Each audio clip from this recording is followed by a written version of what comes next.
founding astronaut with the Virgin Galactic. Good to see you again. Really good to talk to you. Look, we're saying they're stuck in space. I don't feel very sorry for them. But it's all to do with the weather, is it?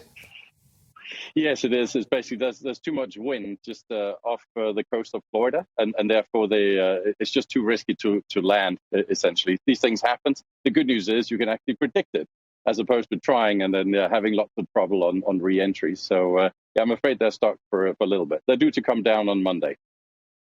More bang for their buck, aren't they? Basically, I mean, they paid all that money. What's a few extra days? A bit of a bonus. No. Absolutely. I would kind of compare it to, let's say you guys went on a work trip somewhere to your absolutely favorite destination in the world.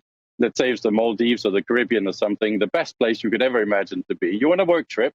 You work really, really hard because I know Michael Lopez Alegria. He's a serious commander from the ex-NASA, and he works the crew very, very hard. So let's say you work super, super hard for 10 days in a row. You're supposed to come back down to Earth, and people say to you, you're welcome to stay for another week, enjoying the views of space and your favorite place, etc. I'm sure they are delighted. They're not complaining at all. Is there any concern at all in terms of whatever supplies they've got or what have you? I mean, presumably they're pretty well stocked for this sort of situation.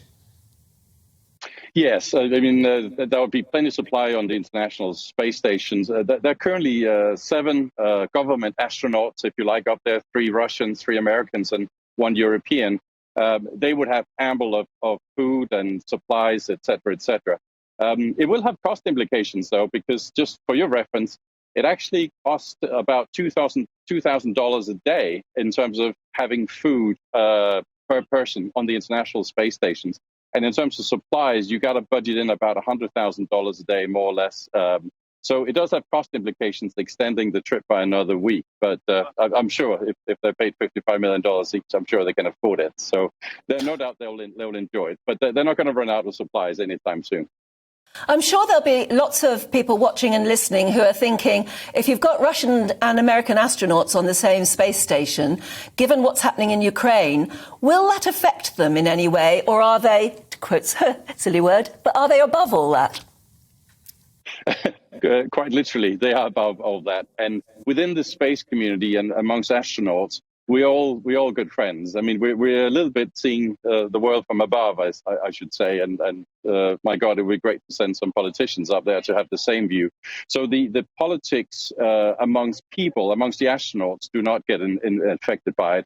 However, the Russian Space Agency, because of all the global tensions, have said that they will discontinue the collaboration with NASA and stuff. So formally, there'll be disengagement. At the personal level, and I'm sure the 7 guys up there, together with the 4 Axiom guys, they would have a great time, and they'll talk about space, and they'll be sitting like friends around the table. That is how astronauts work. You really see the big picture, quite literally.